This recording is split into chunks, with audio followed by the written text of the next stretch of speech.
अस्सलामुअलैकुम एवरीवन, जोर का जोर में मीरब ज़ीशान की तरफ से आपको बहुत बहुत खुश आमदीद। नाज़रीन, जैसा कि आप सब जानते हैं पाकिस्तान और न्यूजीलैंड T20 में आमने सामने हैं और दूसरी जानिब IPL भी जारी है। तो नाज़रीन, मैंने सोचा कि क्यों ना अपने व्यूअर्स के साथ थोड़े से स्टैट्स शेयर किए जाएँ, क्योंकि एक तरफ जो है वो हमारे जो प्लेयर्स हैं उनमें काफ़ी कमज़ोरियाँ भी पाई जाती हैं, बाज़ औक़ात बीमार हो जाते हैं, तो हमारे कुछ प्लेयर्स बाहर भी हैं। अब देखना ये है कि जो प्लेयर्स खेल रहे हैं क्या वो मुकम्मल तौर पर खेल पाएंगे या नहीं। तो स्टार्ट्स के मुताबिक डिस्कशन करना बहुत ज़्यादा ज़रूरी है।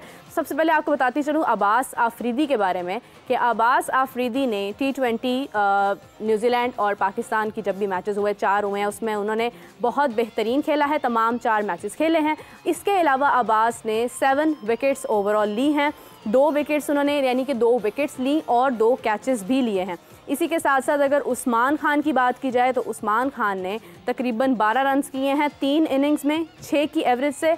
उस्मान खान जो हैं वो सेकंड हाईएस्ट स्कोरर PSL 2024 में भी रहे हैं, आप सब जानते हैं इस हवाले से। उसके बाद नाज़रीन बात करते हैं मोहम्मद आमिर की। तो मोहम्मद आमिर ने लास्ट जो सीरीज़ जितनी उन्होंने खेली है यानी 2018 में, उसमें उन्होंने 3 विकेट्स ली हैं। 3 विकेट्स लेने के साथ साथ वो बहुत बेहतरीन परफॉर्मर रहे हैं जितना उन्होंने खेला उसके अंदर, और अब इस बार सरप्राइजिंगली वो शामिल हैं और देखना यह है कि वो कैसा परफॉर्म करते हैं। इसी के साथ अगर IPL की बात की जाए तो IPL में दिल्ली कैपिटल्स ने 2 मैचेस गुजरात टाइटंस के साथ जीते हैं और सेम गुजरात टाइटंस ने 2 ही मैचेस दिल्ली कैपिटल्स के अगेंस्ट जीते हैं। उसके साथ शुभमन गिल ने सबसे ज़्यादा रन स्कोर किए हैं दिल्ली कैपिटल्स के खिलाफ। इसी के साथ साथ शुभमन गिल ने 112 रन यानी कि सबसे ज़्यादा और तकरीबन 112 तक रन उन्होंने किए हैं। मोहम्मद शामी की बात की जाए तो इन्होंने तकरीबन 9 विकेट्स जो हैं वो दिल्ली कैपिटल्स के अगेंस्ट ली हैं। अब देखना यह है कि क्या सूरत हाल होती है, किस तरह से परफॉर्मेंस जाती रहती है। अगर हम अपने यानी कि पाकिस्तान की क्रिकेट की बात करें तो ICC की रैंकिंग बहुत इंपॉर्टेंस रखती हैं। तो आपको बताते चलें कि इंटरनेशनल क्रिकेट काउंसिल ICC ने T20 फॉर्मेट की नई रैंकिंग जारी कर दी है। न्यूजीलैंड के खिलाफ मतलब थोड़ी सी वो कहते हैं ना बैटिंग में कमी बेशी को देखते हुए बाबर आजम जो हैं वो T20 फॉर्मेट में 4थी पोजीशन से नीचे आ चुके हैं और 5वें नंबर पर आ चुके हैं। इनके 753 रेटिंग पॉइंट्स हैं, जबकि मार्करम ने 4थी पोजीशन हासिल कर ली है। इसी के साथ साथ अगर देखा जाए तो ICC की रैंकिंग में बाबर आजम को धचका लगने के साथ साथ शाहीन की 3 दर्जे तरक्की भी हुई है। ICC वनडे फॉर्मेट में बाबर आजम का पहला नंबर है, लेकिन T20 में कहीं ना कहीं कमी बेशी का शिकार हैं। और आगे जो एक हैरान कुन बात यह है कि आगे वर्ल्ड कप भी आ रहा है, T20 वर्ल्ड कप है, तो बहुत ही अफसोसनाक सूरत हाल जारी है। इसी के साथ साथ भारत के शुभमन गिल जो हैं वो भी दूसरे नंबर पर हैं। तो नाज़रीन, आपके सामने सारी रैंकिंग्स मौजूद हैं। अब सवाल ये उठता है कि हमारे प्लेयर्स कैसे परफॉर्म करेंगे। आगे जो वर्ल्ड कप आ रहा है वो बहुत अहमियत का हामिल है, तो देखना यह है कि हमारे प्लेयर्स क्या उसके लिए तैयार हैं या नहीं। तो बढ़ते हैं अपने शानदार पैनलिस्ट की तरफ। माशाल्लाह से आज मेरा पैनल जो है वो रंगारंग है। तो सबसे पहले आपकी मुलाकात करवाती हूँ आप सबकी जान क्रिकेट की शान हाफिज इमरान। अस्सलाम वालेकुम। वालेकुम सलाम, बहुत शुक्रिया मीरब आपका। दूसरी जानिब नाज़रीन फॉर्मर क्रिकेटर बेहतरीन परफॉर्मर आमिर नज़ीर साहब। अस्सलाम वालेकुम। वालेकुम सलाम। मीरब कैसी हैं आप? ठीक है, मैं बिल्कुल ठीक हूँ, उम्मीद आप भी खैरियत से होंगे। तीसरी जानिब नाज़रीन आज आपकी मुलाकात करवाने जा रहे हैं ऐसी शख्सियत से, शाहीन आफरीदी या शाहिद आफरीदी जिसकी बात की जाए, आफरीदी लाला फैमिली की बड़े सारे जो है ना वो फ़ैन हैं, लेकिन एक ऐसी शख्सियत मेरे साथ मौजूद है जिन्होंने शाहिद खान आफरीदी के मुतालिक एक किताब लिखी और उस वक्त लिखी जब उनके कैरियर का बिल्कुल आगाज़ था। और एक कह लें कि आप पहली किताब लिखना और फिर उन तक पहुंचना ये हर किसी के बस में नहीं होता था उस वक्त। आज का दौर तो ये है कि बस सोशल मीडिया पे वीडियो डाल दी, रिप्लाई आ गया, सब कुछ हो गया। ये तब की बात है जब किताब लिखना एक बहुत मुश्किल और ऑथेंटिसिटी का नाम था। तो आज आपकी मुलाकात करवाने जा रही हूँ कैसर सगीर साहब से। अस्सलाम वालेकुम। वालेकुम अस्सलाम, थैंक यू सो मच। उम्मीद है सर आप खैरियत से होंगे। अल्हम्दुलिल्लाह बिल्कुल ठीक ठाक। जब मैंने सुना कि आपने जिस तरह से किताब लिखी, आपकी मुलाकातें उनसे जारी हुई, उस वक्त में जब तक कि कैरियर का आगाज़ होता है, एक नई नई फेम मिली होती है, तो वो कहते हैं ना कि प्लेयर्स भी थोड़ा सा ज़रा कतरा रहे होते हैं सबसे मुलाकात करने में, लेकिन आपने बताया कि आपकी उनसे माशाल्लाह खासी मुलाकातें ऑलरेडी जारी थी और उन्होंने अपनी दोस्ती का एक मान रखते हुए आपसे इंटरव्यू किया, मुलाकातें की, आपने अपनी किताब मुकम्मल की। तो सवाल ये उठता है कि क्या शाहिद आफरीदी आज भी वही हैं जो उस वक्त थे? शाहिद अफरीदी बहुत आगे जा चुके हैं, यकीनी बात है कि माशाल्लाह एक लेजेंड बन चुके हैं और जो कुछ भी उन्होंने परफॉर्म किया उससे हटकर जो उन्होंने सोशल वर्क शुरू किया है, हाँ। उस हवाले से माशाल्लाह वो एक अपने ख़ास मुकाम पर हैं। हाँ। लेकिन मैं समझता हूँ कि जब 96 में उन्होंने 23 सेंचुरी बनाई थी, 37 बॉल्स पे आई थी। उसके बाद से ही उनका रूल शुरू हो गया था। और मुझे याद है कि 2 क्रिकेटर थे जिनको लोग मिलना चाहते थे, जिनसे कह लें कि इंटरव्यू करना स्पोर्ट्स जर्नलिस्ट भी इतना आसान नहीं था उनके लिए। हाँ। उनमें एक शाहिद आफरीदी थे और दूसरे शोएब अख्तर थे। बिल्कुल ऐसे ही है। और मुझे मतलब ये भी इजाज़त से लगा कि मैंने इन दोनों का कंबाइंड इंटरव्यू भी किया है। क्या बात है, जो हमारा एक फीचर कहलाता था, जिसमें हम 2 प्लेयर्स को आमने सामने बिठाते थे, फिर उनसे क्वेश्चंस होते थे। तो बहुत अच्छा मेरा उनके साथ ताल्लुक़ रहा। लेकिन आप इस लिहाज से अगर बात करें कि आफरीदी में कोई चेंज आया है, हाँ। तो यकीनी बात है बहुत बड़ा चेंज आया है। यानी आज अगर आप किताब लिखना चाहें दोबारा से उनके ऊपर तो वो थोड़ी मुश्किल पेश आ सकती है। यकीनी बात है अब उनकी मसरूफियात बहुत ज़्यादा बढ़ गई हैं, लेकिन अब वो सोशल वर्क कर रहे हैं ऑल ओवर द वर्ल्ड, उनके टूर्स होते हैं, सारा कुछ होता है। इस लिहाज से मुश्किल होगी। अब ये कहें कि उनको एक्सेस करना कितना मुश्किल है तो यकीनी बात है वो भी मुश्किल होगा, इतना आसान नहीं होगा। क्योंकि उस वक्त उनका सिर्फ फोकस क्रिकेट था। वो क्रिकेट खेलते थे, टीम आती थी लाहौर, पल कॉन्टिनेंटल में स्टे करते थे, उससे पहले सनफोर्ड लिबर्टी में टीम स्टे करती थी। तो वहाँ उनके पास ज़्यादा एक्टिविटीज़ नहीं थी, यानी कि क्रिकेट खेलना, प्रैक्टिस के लिए जाना। तो उस वक्त मेरा ख्याल टाइम था आफरीदी के पास आज की निस्बत ज़्यादा। लेकिन ये था कि उस वक्त भी बहुत कम लोग थे जो आफरीदी को इंटरव्यू कर पाते थे। इवन मैं नाम नहीं लेना चाहता, लेकिन चंद बड़े अखबारात भी मुश्किल से ही उनको एक्सेस कर पाते थे, क्योंकि आफरीदी ऐसा नहीं था कि जो हर एक से मिलना चाहता हो या इंटरव्यू देना चाहता हो। तो उनके साथ साथ दूसरे क्रिकेटर हैं, उनके साथ भी मेरा बहुत अच्छा ताल्लुक रहा। और हमारे पैनल में हाफिज इमरान साहब है, माशाल्लाह बहुत अच्छी तरह जानते हैं इन चीज़ों को। नहीं, एक तो है ये कैसर साहब का मैं बहुत मशकूर हूँ। ये मेरे अवलीन उस्ताद हैं। अल्लाह ताला इनको सेहत तंदुरुस्ती ज़िंदगी दे। और आज अगर मैं कुछ लिख रहा हूँ, कुछ बोल रहा हूँ, तो इब्तदाई तौर पर सबसे पहले अगर जिन्होंने मुझे मौका दिया था तो वो कैसर साहब थे। बहुत कम वक्त गुजरा, फिर ये कनाडा चले गए। और अभी इन्होंने शाहिद की आफरीदी साहब की बात की है। एक अब्दुल रज़ाक का भी इंटरव्यू हुआ था किसी अदाकारा के साथ, आपने वो भी वो ज़रा कहानी सुनाए ना कैसे खतरनाक इंटरव्यूज करते रहे।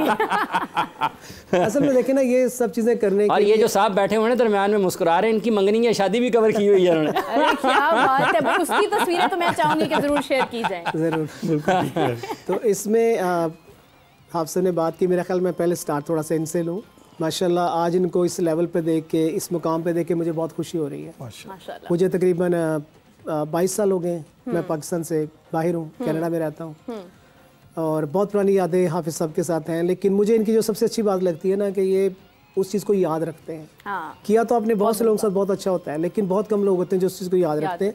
और उन्हीं को अल्लाह ताला बहुत अच्छा मुकाम देता है, तरक्की भी देता है वो। बल्कि यहाँ पे मैं एक वो थोड़ा सा कह लें लाइट से अंदाज में एक चीज़ शेयर करता हूँ। तो वो एक ये कह लें तालीमी सेशन ख़त्म हुआ तो टीचर ने तमाम स्टूडेंट से मतलब वो बातचीत कर रहे थे। तो एक स्टूडेंट ने उनसे कहा कि सर बताएं मैं आपके लिए क्या कर सकता हूँ।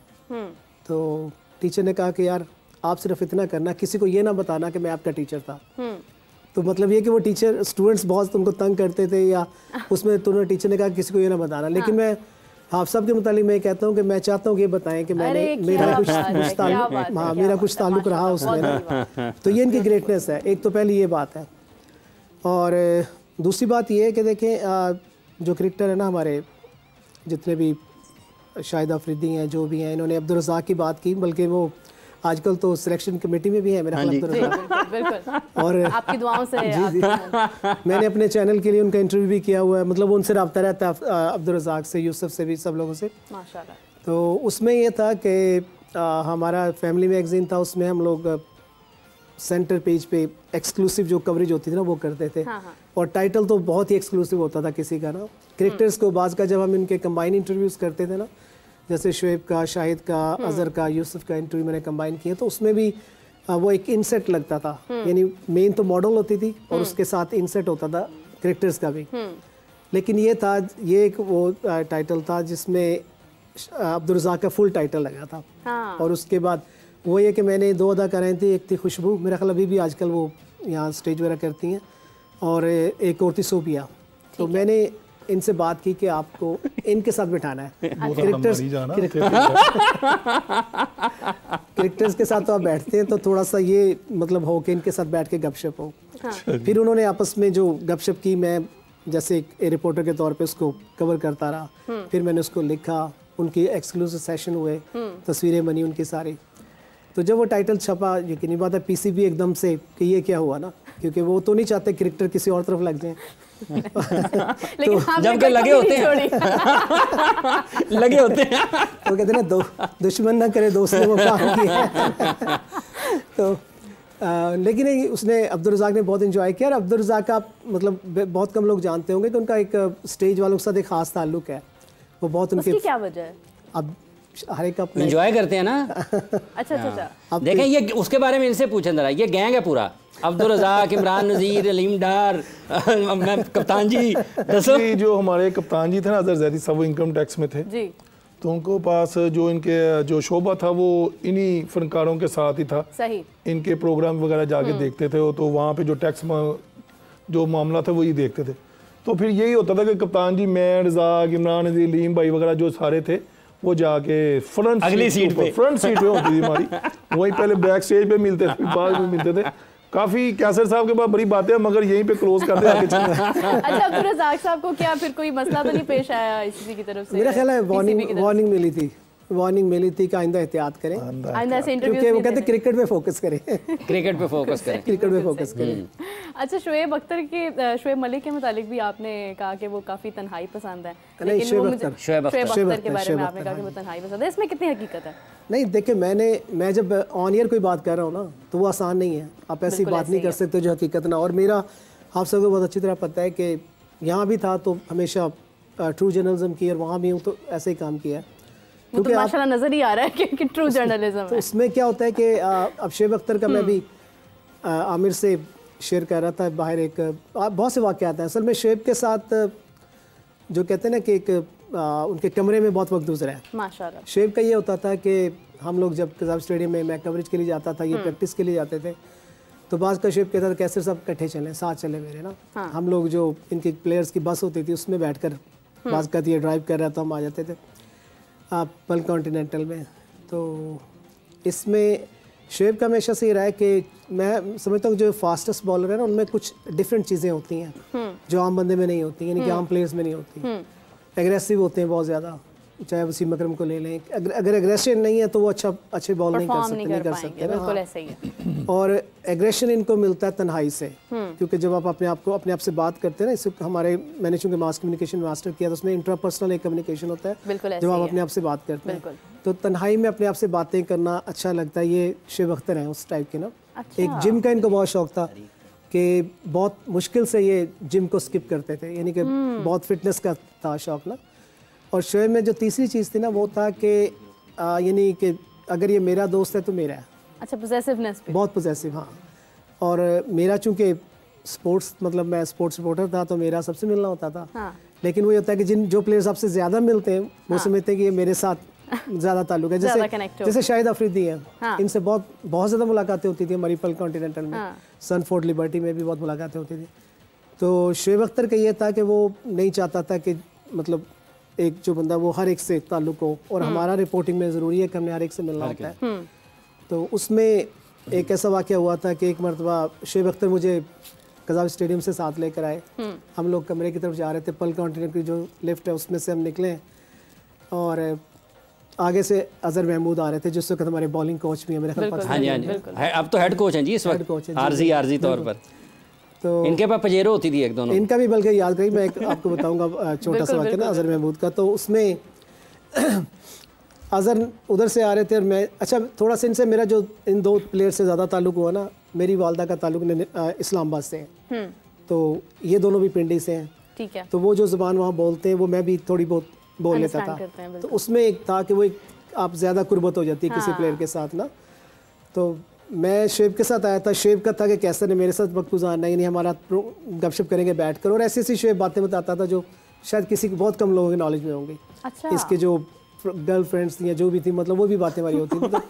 तो उसमें वो खैर मैं यहाँ जिक्र नहीं करूँगा, लेकिन कर चुके हैं मेरा हम भी आए हुए इस वक्त मुझे लग रहा है कि भाई आए हुए।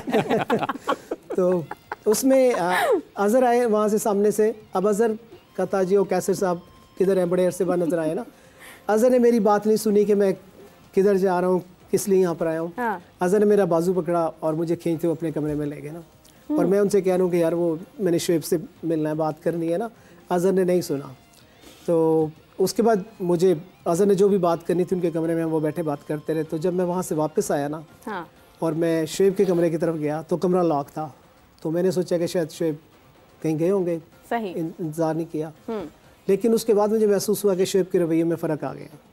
अच्छा। यानी कि वो इतनी सी बात है ना कि भी मेरे साथ आए हैं और मुझे छोड़कर आप किसी और के साथ चले गए, उसमें मेरा कोई कसूर नहीं था। अज़हर की जो ग्रिप है वो तो दुनिया जानती है कि कितना मजबूत बंदा है वो ना, और मैं कोशिश के बावजूद अपनी वो ग्रिप नहीं छुड़ा सका उनसे। तो वो उसके बाद हमारे ताल्लुकात में ना थोड़ा फ़र्क आया। अच्छा, और उस वक्त मेरा भी प्रोसेस चल रहा था बाहर जाने का, तो मतलब इतना ताल्लुक नहीं रहा। लेकिन मेरा ख्याल है कि आज से कोई 2-3 साल पहले मैंने शुएब को कॉल किया, मुझे नंबर कहीं से मिला शुएब का, तो मैंने कॉल किया, उसने कॉल पिक की और हमारी थोड़ी सी बात भी हुई।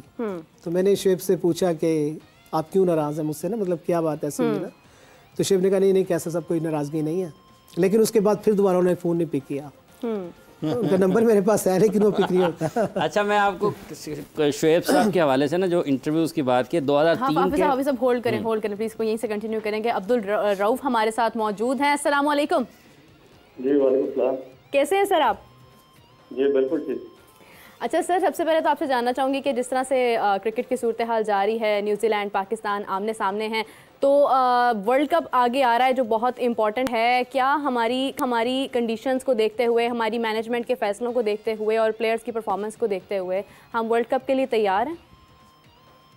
देखिए, मेरा ख्याल है कि बिल्कुल भी तैयार नहीं है, क्योंकि जिस तरह आपने फिनिश किया था लास्ट वर्ल्ड कप जो इंडिया में हुआ था, वहाँ से ही आपने अपना दोबारा आगाज किया है। और वही जो मिस्टेक्स हैं वो बार बार रिपीट की जा रही हैं, उसी तरीके से सिलेक्शन की जा रही है, ना कोई लॉन्ग टर्म पॉलिसी है, ना कोई विजन है, और ना कोई स्ट्रेटजी नजर आ रही है इनके फैसलों में। आपको T20 जो शॉर्ट फॉर्मेट होता है जो यंगस्टर्स के लिए होता है, और उसके बाद स्पेशली जो अभी न्यूजीलैंड की टीम आई है, बिल्कुल सी ग्रेड टीम, आप जिसमें उनकी 8 या 10 जो टॉप प्लेयर्स हैं वो मिसिंग है, तो उसके खिलाफ भी आप जो अपने पास जो रिटायर्ड प्लेयर्स हैं उनको आप वापस लेकर आ गए। फिर उसके बाद आउट ऑफ वे जाकर आप सिलेक्शन कर रहे हैं, फिर ऐसे प्लेयर्स को आप सिलेक्ट कर रहे हैं कि जो पिछले 2-3 साल से जिनका पाकिस्तान क्रिकेट को बिल्कुल किसी किस्म का कोई फायदा नहीं है। वर्ल्ड कप में आपको शिकस्त हुई, एशिया कप में शिकस्त हुई, आप वाइट वॉश हुए ऑस्ट्रेलिया से, न्यूजीलैंड से 4-1 आप सीरीज आ रहे, इंग्लैंड ऑस्ट्रेलिया और न्यूजीलैंड से आप होम सीरीज में शिकस्त खा गए। तो चेंजिंग किधर है, विजन किधर है, स्ट्रेटजी किधर है, रिप्लेसमेंट प्लान किधर है आपका? तो ऐसी तो कोई चीज मुझे नजर नहीं आ रही, कोई विजन, कोई लॉन्ग टर्म। आप बजाय इसके कि आप नए लड़कों को चांस से कोई रिप्लेसमेंट उनकी लाएं जो पुराने हैं, कोई बंच आपकी स्ट्रेंथ स्ट्रॉन्ग हो, आप फिर पुराने पॉकेटस्टर वापस ला रहे हैं और सीसी टीमों के खिलाफ उनको चांस दे रहे हैं। तो वो भी आप उस टीम के खिलाफ फिर दोबारा यहाँ पर आ रहे हैं जिसमें 10 मेन स्ट्रीम प्लेयर भी शामिल नहीं है। तो फिर आपके वर्ल्ड कप में जब आपकी जो मेन स्ट्रीम टीमें आएंगी, जिसमें ऑस्ट्रेलिया, इंडिया, इंग्लैंड है, साउथ अफ्रीका या बाकी टीमें हैं, तो उनके खिलाफ तो फिर आपको मेरा ख्याल है कि मुश्किल ही है कि पाकिस्तान का कोई चांस नजर आ रहा है। बिल्कुल सही। रऊफ साहब, अभी जैसे आपने गुफ्तगू की, शादाब का भी इस हवाले से उनका अपना एक मशवरा था कि हमें स्ट्राइक रेट को बेहतर बनाने की बहुत ज़्यादा ज़रूरत है। रऊफ साहब से आप जवाब इसका लीजिएगा। रऊफ भाई, मैं आपका थोड़ा टाइम लेना चाहता हूँ, 30 सेकंड 1 मिनट का। जी जी। शादाब साहब ने क्या कहा है? स्ट्राइक रेट बेहतर बनाने की ज़रूरत है हमें। किसको, ये कौन कह रहा है? शादाब कह रहे हैं ना। इनको अब पता चला है? बड़ी मतलब ये आप प्रेस कॉन्फ्रेंस में आते हैं, आप पाकिस्तान के खिलाड़ी हैं, आप पाकिस्तान की कप्तानी कर चुके हैं। हाँ। भाई क्या बात है कि हमें बेहतर बनाने की जरूरत है? जवाब दें, आपने अभी तक बनाया क्यों नहीं है? स्ट्राइक रेट बेहतर हुआ क्यों नहीं है आपका? मतलब आप क्या कर रहे हैं पाकिस्तान की क्रिकेट के साथ? ये कह देना आगे बहुत आसान है कि हमें कॉम्बिनेशन है, रोटेशन पे वो जाएगा। ये किसको आप बेवकूफ़ बनाते हैं? ये पाकिस्तान की क्रिकेट का सबसे बड़ा मसला ये गलत बयानी है, क्रिकेटर्स की, टीम मैनेजमेंट की। ये जितने लोग कोचिंग स्टाफ में बैठे हुए हैं, सिलेक्शन कमेटी में बैठे हुए हैं, आपको बार बार बता रहा हूँ, इन सब के चेहरे, इनके बयानात, इनके अल्फाज, इनके फैसले याद रखें। ये आपको बाद में इन्हीं से पूछिएगा, इसका जवाब दें। किसी टॉप क्रिकेटर को ये आके बताना चाहिए जी हमें अपने स्ट्राइक रेट को बेहतर बनाना पड़ेगा। भाईजान, आपने बताना है, अब तक हुआ क्यों नहीं? कौम को ये जवाब चाहिए कि स्ट्राइक रेट बेहतर क्यों नहीं हुआ। अगर आप नंबर्स की बात कर रहे हैं तो आप पाकिस्तान टीम का थिंक टैंक रहे हैं, आप बताएं आपके बैटिंग ऑर्डर फिक्स क्यों नहीं है? आप कैसे इफ्तिखार से पहले बैटिंग के लिए आ जाते हैं? क्यों इफ्तिखार सबसे नीचे बैटिंग के लिए आता है? ठीक है, ये कौम को आपने ये बताना है। ये सवाल जो है ये आपको जवाब ये देने हैं। रऊफ साहब से ले लें जरा आप बात। जी रऊफ साहब।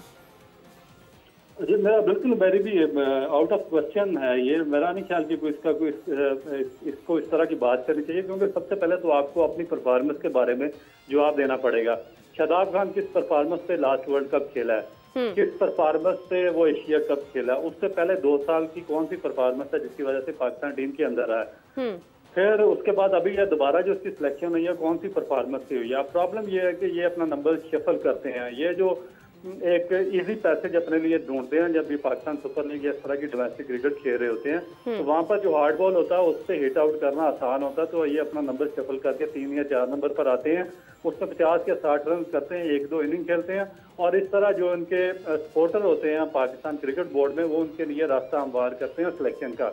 अदरवाइज अगर ये अपने नंबर पर खेलें जिसपे नंबर 6 या 7 है, जिस नंबर पे ये पाकिस्तान टीम में खेलेंगे, तो ये किसी सूरत भी ना वहाँ पर परफॉर्म कर सकते हैं, और पाकिस्तान टीम में इनकी परफॉर्मेंस तो हम सब जानते हैं कि क्या है, और इनको आउट ऑफ द वे जाकर सिलेक्ट किया जा रहा। तो सबसे पहले तो इनको दूसरों के स्ट्राइक रेट पे बात करने की बजाय खुद अपना स्ट्राइक रेट देखना चाहिए और अपनी परफॉर्मेंस पिछले 3 साल की बतानी चाहिए कौम की कि ये किस परफॉर्मेंस पर पाकिस्तान टीम में इनकी सिलेक्शन होती है बार बार।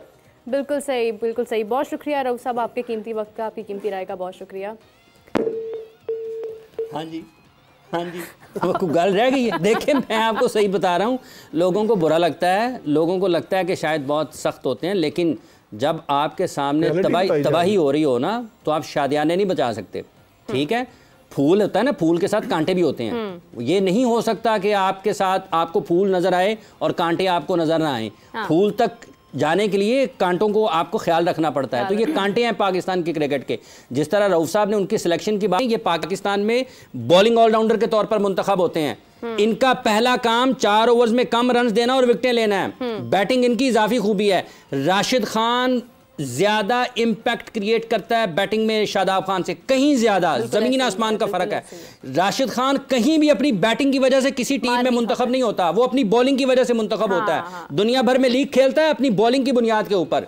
वो कभी उसका बैटिंग ऑर्डर आपको इस तरह से फ्लोट नहीं करेगा, वो अपने फिक्स बैटिंग ऑर्डर पर रहेगा, वहीं पर आगे इंपैक्ट क्रिएट करेगा। ये मुसीबत पाकिस्तान की है, क्योंकि ये लोगों को, मैं नहीं कहना चाहता कि ये जो शायकीन के जज्बात से खेलते हैं, जज्बात से ये नंबरों के साथ जो है ना छेड़छाड़, ये क्या फ्लोटिंग सिर्फ पाकिस्तान में होती है? क्यों सूर्य कुमार यादव ऊपर नहीं आता? क्यों टिम डेविड ऊपर नहीं आता? क्यों निकोलस पोरन ऊपर नहीं आता? नंबर आपकी पहचान होती है। क्यों क्लेसन का नंबर क्यों ऊपर नहीं जाता? ठीक है, पहचान होती है, आप अपने नंबर ये सिर्फ और सिर्फ लोगों को घुमाते हैं। आप और लोगों को घुमा सकते हैं, आप उन लोगों को नहीं घुमा सकते जिनको समझ आ रही है कि आप क्या कर रहे हैं। और ये जो इंजरियां हो रही हैं ना, इंजरियां, इनके बारे में भी थोड़ा सा मुहतात रहें। बिल्कुल सही। आमिर साहब, आपसे जानना चाहूंगी, बड़ी गर्मा गर्म गुफ्तगू है, लेकिन उसमें एक सवाल मैं करना नहीं चाहिए लेकिन फिर भी करना चाह रही हूँ। क्या आपको कोई ऐसा कॉम्बिनेशन नजर आ रहा है जो वर्ल्ड कप के लिए हमें फायदा दे सकता है? देखिए मैडम, मैं पिछले 2 प्रोग्राम में आपको कह चुका था, मैं दरख्वास्त भी की थी जनाब वहाब रियाज से और बाबर आजम से कि काइंडली। 1 मिनट जरा, मैं ये वहाब रियाज पाकिस्तान की टीम, पाकिस्तान के चीफ सेलेक्टर है। माजरा चाहता हूँ आमिर साहब। जी। मोहम्मद यूसुफ पाकिस्तान की टीम के सेलेक्टर, सॉरी चीफ सेलेक्टर नहीं, सेलेक्टर हैं। ठीक है, मोहम्मद यूसुफ भी सिलेक्टर हैं, अब्दुल रज़ाक भी सिलेक्टर हैं। ठीक है, ये 3 लोग हैं। चौथे इसमें असद शफीक हैं, ये क्रिकेटर, बिलाल साहब। ठीक है, बाकी तो वो लोग हैं ना नॉन क्रिकेटर।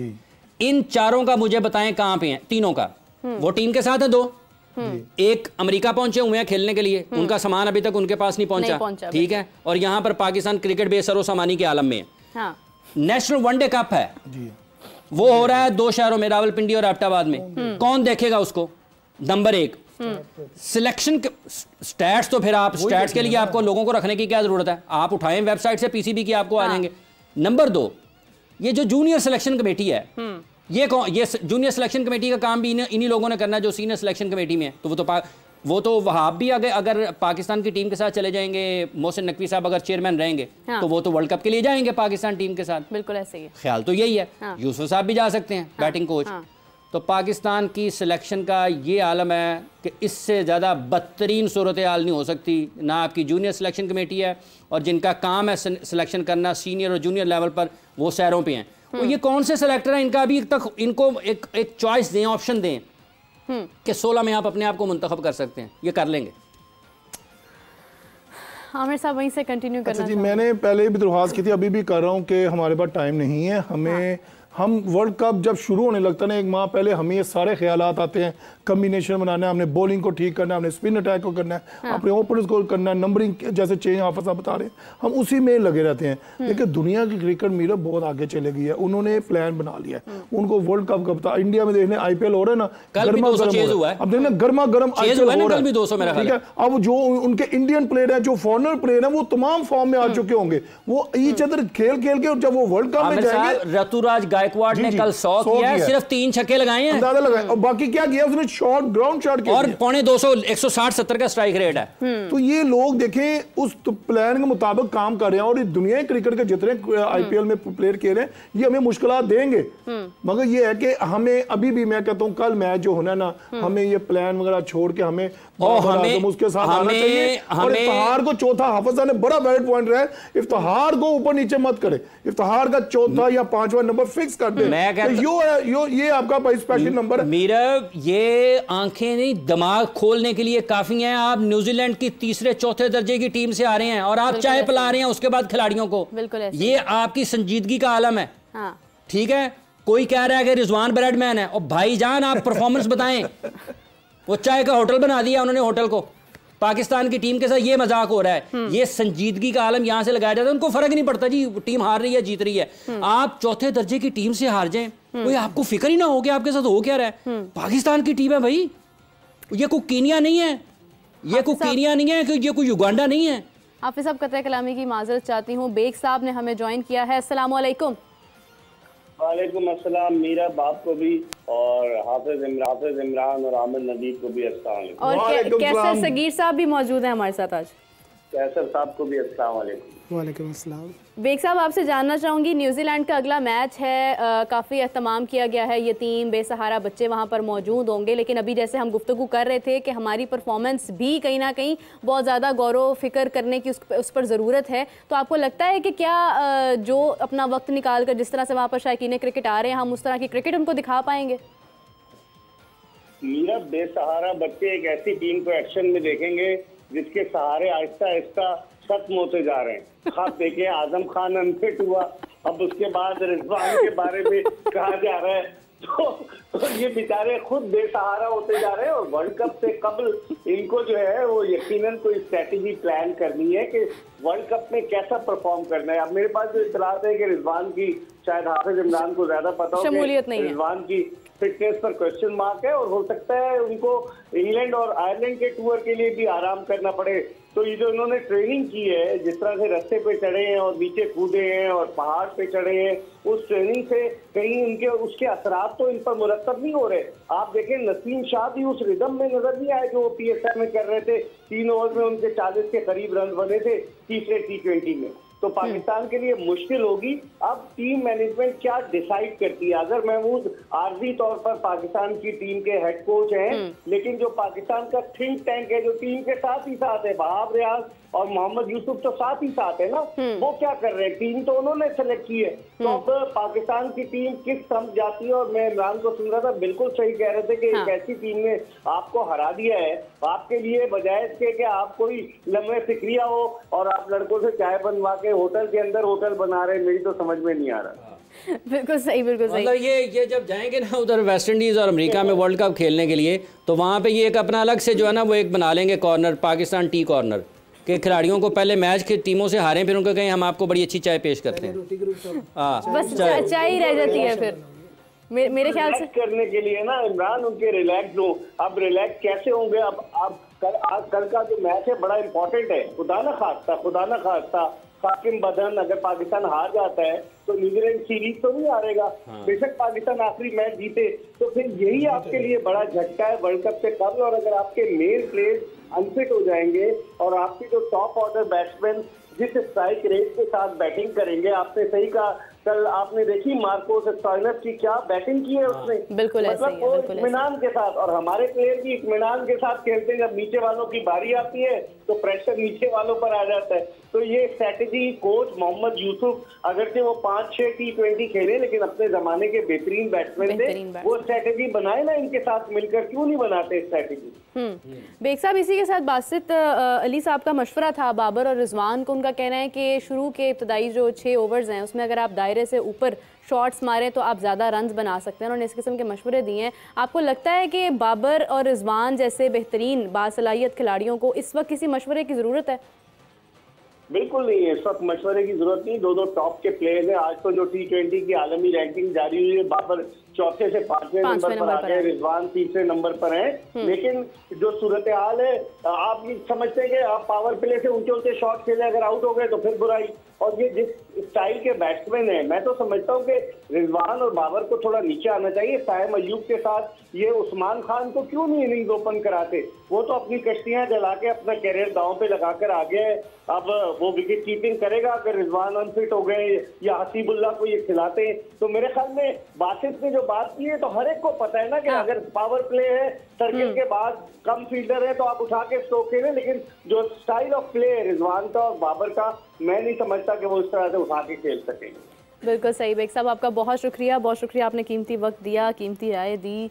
सर, आपसे आपकी तरफ वापस आना चाहूँगी। बड़ी अच्छी गुफ्तगू, बीच में क्रिकेट आ जाती है तो वो एकदम से दचका लग जाता है। जो क्रिकेटर्स आप छोड़ के गए थे अब वापस आए हैं इतने अरसे बाद और देख रहे हैं, क्या फ़र्क महसूस कर रहे हैं? देखिए, जो टॉपिक जिस पे बात हो रही है ना, मैं उसी में थोड़ा सा ऐड करता हूँ। मेरा ख्याल वही सब कुछ एक्सप्लेन करेगा, क्योंकि मैंने कुछ वक्त यहाँ गुजारा पाकिस्तान में, कुछ वक्त तकरीबन 20 साल मुझे टोरंटो में भी हो चुके हैं। तो मुझे एक चीज़ समझ नहीं आई कि हमने जिस किस्म की ट्रेनिंग देखी है, प्लेयर्स की जो ट्रेनिंग हुई है इस सीरीज़ से पहले, और अभी हम बात कर रहे हैं कि 4, 5, 6 प्लेयर अनफिट हो चुके हैं, उसकी क्या ज़रूरत थी? इतनी एक्सट्रीम ट्रेनिंग की क्या ज़रूरत थी? मुझे नहीं समझ आ रहा किसने ये प्लान किया है। और मतलब हमने सब कुछ उनके हैंड ओवर कर दिया है कि ठीक है, आप ले जाएं और जो मर्जी करें इन प्लेयर्स के साथ। बिल्कुल ऐसे ही। देखिए, होता क्या है कि हमारे यहाँ पाकिस्तान में एक सिस्टम है कि आप एग्ज़ाम होता है तो बच्चे जो है ना वो सारी रात रट्टा लगाते हैं, और जब वो एग्ज़ाम देने के लिए जाते हैं ना तो वो आधे सोए आधे जाग रहे होते हैं। इसलिए उनका जो फाइनल पेपर है ना वो इतना अच्छा नहीं होता।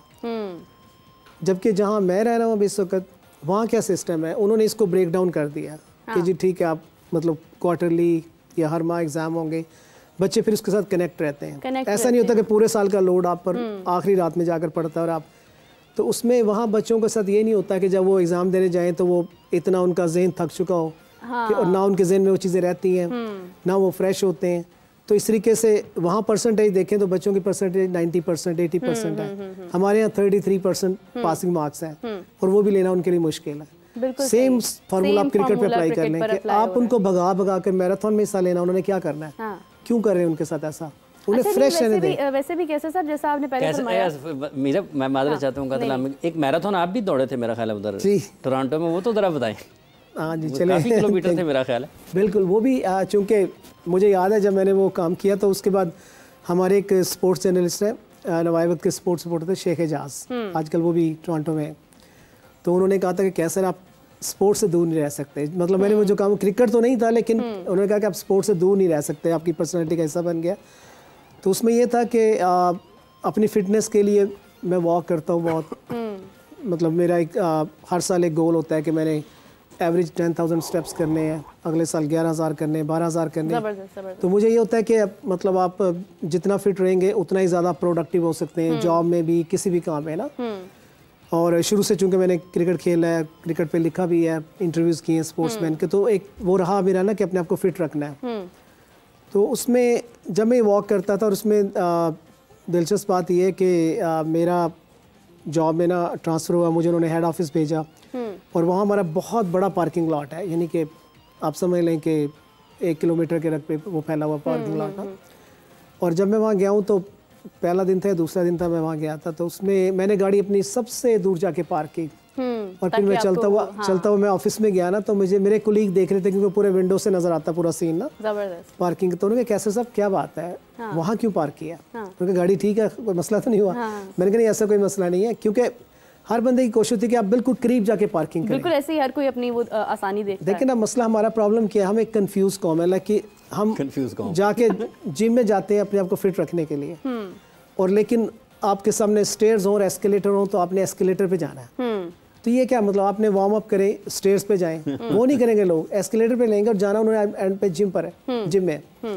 तो उसमें यह था कि मैंने फिर उनको बताया कि मैंने कहा ये फिटनेस के लिए, क्योंकि जब मैं अपनी जॉब पर हूँ तो सारा दिन मैं गाड़ी चला रहा हूँ, लेट्स से मैं विजिट्स कर रहा हूँ डिफरेंट जगह की, तो मुझे वॉक करने का मौका नहीं मिलता। तो ये एक मौका है कि मैं गाड़ी जितना दूर पार्क कर सकता हूँ, तो मुझे चल के आना भी पड़ेगा और वापस गाड़ी तक भी जाना पड़ेगा, तो एटलीस्ट मेरे कुछ वो कवर होगा। तो उसमें जब मैं ये करता था तो मुझे किसी ने कहा कि यार आप इसको कोई बड़े लेवल पे क्यों नहीं करते। ये पिछले साल की बात है और मेरा ख्याल है कोई आप ये समझे कि 5-7 अगस्त शायद वो था। तो उसमें उन्होंने कहा कि यार आप करें, तो मैंने फिर अपने एक दोस्त से मशवरा किया, तो उन्होंने कहा कि आप चैरिटी के लिए वॉक करें, कि आप एक काम कर रहे हैं और इसको क्यों नहीं लिंक करते किसी के साथ ना, क्योंकि कनाडा में चैरिटी को बहुत अच्छा समझाता है। और मुझे उसके बाद अंदाज़ा हुआ कि ऑफिस में मेरी वैल्यू बहुत ज़्यादा बढ़ गई वो करने के बाद ना। तो मैंने कहा कैसे फिर करें, मतलब इसका कोई कैसे कनेक्ट हो किसी चैरिटी ऑर्गेनाइजेशन के साथ। तो उन्होंने मुझे फिर चंद लिंक्स दिए कि भी ये ऑर्गेनाइजेशन, फिर मैंने उनको ईमेल्स की। तो वहाँ ये होता है कि आप किसी का भी नाम लोगो बगैर इजाज़त इस्तेमाल नहीं कर सकते, वरना वो आपको कोर्ट में ले जाते हैं। बिल्कुल सही। तो मैंने फिर उनको ईमेल की कि मैं इस तरह वॉक करना चाहता हूँ। अब मैं उनके लिए एक अननोन पर्सन था, मतलब वो मुझे नहीं जानते थे और उन्हें ये भी नहीं पता कि मैं जो बात कर रहा हूँ वो मैं कर भी पाऊँगा ना। तो उन्होंने कहा जी कि हमारा पेपर वर्क है, ये है वो है। तो मैंने देखा कि वो इतने ज़्यादा इंटरेस्टेड नहीं है, हालांकि मैं उन्हीं के लिए फंड रेजिंग करना चाह रहा था। लेकिन फाइनली बहरहाल मैंने उनको बताया, कुछ चीज़ें अपनी शेयर की, स्पोर्ट्स से रिलेटेड भी शेयर की। तो उन्होंने मेरे साथ कॉन्टैक्ट साइन कर लिया, मुझे उनका लोगो मिल गया। मैंने तकरीबन कट टू शॉर्ट यही कि मतलब आप देखें कि एक जो स्पोर्ट्समैनशिप इंसान के अंदर होती है या वो स्पोर्ट्स के साथ कनेक्टेड रहता है, तो वो चीज़ आपकी कंटिन्यू रहती है। जैसे अभी शुएब अख्तर की मिसाल दे रहे थे कि वो जिम किए बगैर रह नहीं सकते थे। आपका भी खासा वक्त गुजरा है, मेरे पास वक्त बहुत कम है। मेरा आज जिन लोगों ने शुएब के साथ जिम किया हुआ है ना, ये आज की टीम के 2-2 खिलाड़ियों को ना उसके ऊपर बैठा, 2 खिलाड़ी मिलके उतना वजन नहीं उठा सकते जितना अकेले शुएब अख्तर उठाते थे। जिन लोगों ने उनको ट्रेनिंग करते हुए देखा ना, उनसे पूछे वो कितनी ट्रेनिंग करते थे। हाफिज साहब आप देखें कि अभी चैंपियंस ट्रॉफी हमारी वो एक मरतबा मेरा ख्याल है कि वो जिम कर रहे थे तो सारी प्लेटें लगा दी, जितनी प्लेटें थी उस लेग्स की एक्सरसाइज कर रहे थे। उन्होंने कहा ऊँचे बंदा बैठा दो। बस आप देखें कि अब ये चैंपियंस ट्रॉफी है, तो अब भारत की जानिब से बार बार ऐसे पैगामात आ रहे हैं। और छोड़े जी उनको, उन्होंने करते ही रहना है। वो जब तक वो हाइब्रिड मॉडल है ना, हाइब्रिड मॉडल की उन्होंने छेड़ी है बात, करते रहने दें, आते आए नहीं आते ना आए। मतलब ये है कि पाकिस्तान के पास उसकी मेज़बानी है, नहीं होएगी तो जाने पे कहीं और हो जाएगी। हमारी कौन सी पहले यहाँ के क्रिकेट जो हमारे बहुत जो है ना स्टेबिलिटी है, दुनिया के क्रिकेट के साथ हमारे ताल्लुकात अच्छे नहीं है। आपकी जूनियर टीम कहीं जाती नहीं है, हर 3 महीने बाद 6 महीने बदल जाता है, ठीक है। वहाँ पर वो ये जो ICC की मीटिंग्स में लोग आते होंगे ना मीटिंग की तैयारी करने के लिए, पाकिस्तान क्रिकेट बोर्ड से गुफ्तगू करने के लिए अलग तैयारी करते होंगे, क्योंकि हर मरतबा नए बंदे ने मिलना होता है उनसे। बिल्कुल ऐसे ही है, नए चेहरे। और वो आमिर साहब आपसे लास्ट में जानना चाहूँगी, IPL की बात करी थी अभी, बिल्कुल जैसे भारत की बात करी, तो IPL की तरफ जाना चाहूँगी कि अभी आप देखें कि IPL के अगर गुज़िश्ता मैचेस को देखा जाए और कंपैरिजन 2024 के साथ किया जाए, तो बड़ी तेज़ी से रन्स बन रहे हैं छोटी छोटी बाउंड्रीज़ पर। जैसे कि एक रिकॉर्ड टूटा, मतलब 224 रन 240 रन्स बने और फिर उससे आगे यही कंटिन्यू रहा। तो क्या ऐसी तब्दीली आई है कि रन्स बनते जा रहे हैं? 9.42 की देखिए, ये सारी गेम जो होती है ना, ये हमारे इस कंप्यूटर की होती है। आपने कहा छोटी बाउंड्री, मैं छोटी बाउंड्री को नहीं मानता। आप देखें जो भी हिट लग रही है वो जा रही है क्राउड के अंदर। बाउंड्री कहाँ गई? छोटी बाउंड्री तो ना रही पे, हर कैच पकड़ रहा है, डॉलर मिल रहे हैं कैच पकड़ने के, ये आप छोड़ देंगे। ये सब माइंड, आपको पता कि आपके अंदर पावर हिटिंग क्या है। पावर हिटिंग आएगी, मेरा यहाँ से ये जब स्टोइनिस यूं करता है ना, उसके बाजू देखा करें। हाँ जी, उसके शोल्डर्स देखें, हमारे प्लेयर्स उनकी जो है ना टांगे देखें। बिल्कुल देखिए, हम पीछे हैं। मैं देखो, मैंने भी क्रिकेट खेली है, मैंने उन लोगों में खेली है कि अब लोग उनके साथ ऐसे बैठ भी नहीं सकते थे। मैं आपको टू बी ऑनेस्ट बता रहा हूँ। और हमें जिम की बात की, देखे मैं एक ऐसा अदना सा क्रिकेटर हूँ कि मैंने जिम नहीं किया। मेरे उस्ताद अजहर जैदी साहब, अल्लाह उनको जिंदगी से अभी भी है, वो मुझे 2 बजे गेंद देते थे नेट के ऊपर। कितने बजे? 2 बजे दोपहर के। शाम को 6 बजे मुझसे बॉल लेते थे। कंटिन्यूसली मैं 4 घंटे बॉलिंग करता था एक ही स्पीड से। और मेरे जितने मसल थे ये बॉलिंग के, वो सारे डेवलप होते थे, उसमें ताकत आती थी। नजीर साहब, उस वक्त आप फिट थे। मैं वो भी देखे 4 घंटे बॉलिंग करना भी आर्ट है। अब ये नहीं है कि मैंने सी तो 4 घंटे की है ना, बिल्कुल। इधर तो 4 ओवर नहीं होते, तो 4 ओवर के बाद रोटेशन पॉलिसी आ जाती है। मैं ये नहीं कहता कि जिम नहीं जाना चाहिए, जिम बिल्कुल जाना चाहिए। कुछ रिक्वायरमेंट ऐसी हैं कि जो हमारे टांगों में या शोल्डर में या बैग में ताकत लेके आती है, जाना चाहिए। मगर मैं जब तक आप 3-3 घंटे लंबी बॉलिंग में, जब तक आप अपनी डोमेस्टिक फोर्टे को इज्जत नहीं देंगे तो हमारा हाल यही रहेगा। हमें इज्जत देनी पड़ेगी। जितने ग्रेट क्रिकेटर पहले खेले हैं, जो मैं भी खेला हूं, हमने अपने बैंक से, हमने अपने डिपार्टमेंट, अपने रीजन से क्रिकेट फोर्टे खेली है। उस वक्त फोर्टे ही क्रिकेट अरूज पे होती थी। हाफिज साहब कवरिंग करते थे, कैसे भाई कवरिंग करते थे, इनसे पूछ लें। बिल्कुल सही, वो है असल क्रिकेट हमारी मीरब। बिल्कुल सही कह रहे हैं। तमाम गुफ्तगू सुनने के बाद मीरब, ये जो छोटी बाउंड्रीज का जैसे आमिर साहब ने बताया ना, आईपीएल का आप जिक्र कर रही हैं, देखें छोटी बाउंड्री है, एक पहलू है, उससे फायदा उठाना दूसरा पहलू है। ठीक है, ये छोटी बाउंड्री सबको मिलती हैं। बुनियादी तौर पर क्रिकेट में शॉट्स नए डेवलप हुए हैं, लोगों ने अपनी शॉट्स की रेंज को बढ़ाया है। फिजिकल फिटनेस का मायार 2020 की निस्बत आज वो नहीं है, बहुत बेहतर है। 2010 की निस्बत 2024 में लोगों की फिजिकल फिटनेस बहुत बेहतर है। हम उस मामले में बहुत पीछे हैं।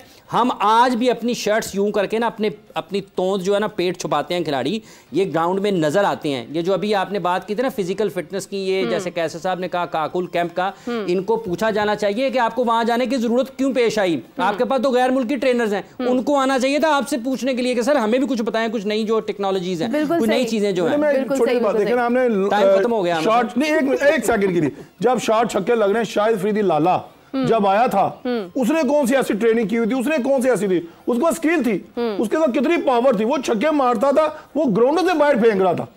उस वक्त T20 नहीं था, स्किल थी, सईद अनवर के पास भी स्किल थी। मगर देखिए हमें वो भी चीज देखिए, लाला ने क्या छक्के मारे हुए, और आजकल जो छक्के लग रहे हैं, लाला भाईजान इमरान नजीर भी मारता था, और बड़े बड़े क्रिकेटर्स हैं साहब। उस वक्त क्रिकेट और आज के क्रिकेट में लाला ने मार चुका हुआ छक्के, अब जो लगने शुरू हुए हैं। बिल्कुल सही बात है, बहुत ज़मीन आसमान का फ़र्क है। हमारे पास वक्त कम होता है। गुफ्तगू बहुत ही आज की अच्छी थी, जिस तरह कैसर साहब ने अपना वक्त दिया, बहुत ही खूबसूरत वाक़यात हमारे साथ शेयर किए। आमिर नज़ीर साहब ने अपनी जो है वो एक कहते हैं ना दुखती रग पर हाथ रख देना कि जब आप क्रिकेट का कंपैरिजन करते हैं उस वक्त और आज का वक्त। इसी तरह हाफिज़ साहब, आप तीनों का बहुत शुक्रिया, आपने अपना कीमती वक्त दिया। नाजरीन, हम उम्मीद करते हैं कि जो हमारा नेक्स्ट कल मैच है वो अच्छा हो, पाकिस्तान विन करे, इस तरह से करे कि पता चले कि पाकिस्तान एक विनिंग टीम है, ना कि ये कि बस कहते हैं ना कि बस मुश्किल से जीते हैं, ये सूरत हाल ना हो, बेहतरीन किस्म की सूरत हाल हो। और उम्मीद करते हैं कल का मैच अच्छा हो। मुझे इजाज़त दीजिए, आपसे मुलाकात होगी कल, तब तक के लिए अल्लाह हाफ़िज़।